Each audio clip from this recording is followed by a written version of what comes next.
নমস্কার বন্ধুরা, মন্টিস কিচেনে আপনাদের স্বাগত। আজকের রেসিপি সুজি দিয়ে লোটে মাছের পকোড়া। নিয়ে নিয়েছি লোটে মাছ, আমি দু টুকরো করে কেটে নেব।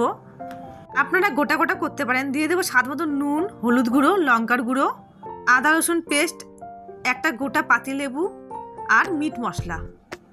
মেখে আধ ঘন্টা রেখে দেব। এবার নিয়ে নিয়েছি সুজির মধ্যে দিয়ে দেবো স্বাদ মতো নুন আর গোলমরিচ গুঁড়ো। তারপর আরেকটি বাটির মধ্যে নিয়ে নেব কর্নফ্লাওয়ার 3 চামচ, দিয়ে দেবো নুন আর সামান্য একটু জল দিয়ে একটু গাঢ় গাঢ় করে ব্যাটার তৈরি করে নেব। আধ ঘন্টা বাদে চলে এসেছি। এবার প্রথমে দিয়ে দেবো কর্নফ্লাওয়ার, তারপরে সুজির মধ্যে দিয়ে দেবো। ভালো করে এরকম করে দেখুন, এরকম করেই করবেন, প্রত্যেক কটা করে নেবো এরকম করেই। এবার কড়াইয়ের মধ্যে দিয়ে দেবো রিফাইন অয়েল।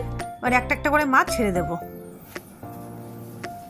আপনারা কিন্তু ব্যাটারটা কর্নফ্লাওয়ারের জায়গায় ময়দা দিয়েও করতে পারেন। সুজির মধ্যে চুবিয়ে 1 মিনিট কিন্তু রেখে দেবেন, তারপরে কিন্তু তেলে ভাজবেন, না হলে কিন্তু মাছ থেকে সুজিটা খুলে যেতে পারে। আর মাছে যদি এক ফোঁটা জল না থাকে, ভালো করে মাছের জলটাকে ঝরিয়ে নেবেন। যতটা পারবেন শুকনো শুকনো করার চেষ্টা করবেন। যদি মাছে প্রচুর জল থাকে তাহলে আর কর্নফ্লাওয়ার দেবেন না, ডাইরেক্ট সুজির মধ্যে দিয়েই পুরটা করে নেবেন। আমার রেডি হয়ে গেল সুজি দিয়ে লোটে মাছের পকোড়া।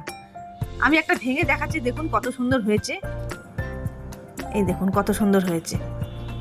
আমার এই রেসিপিটি ভালো লেগে থাকলে আপনারা লাইক, কমেন্ট, শেয়ার আর চ্যানেলটিকে সাবস্ক্রাইব করে দেবেন। আর আপনারা ভালো থাকবেন, সুস্থ থাকবেন।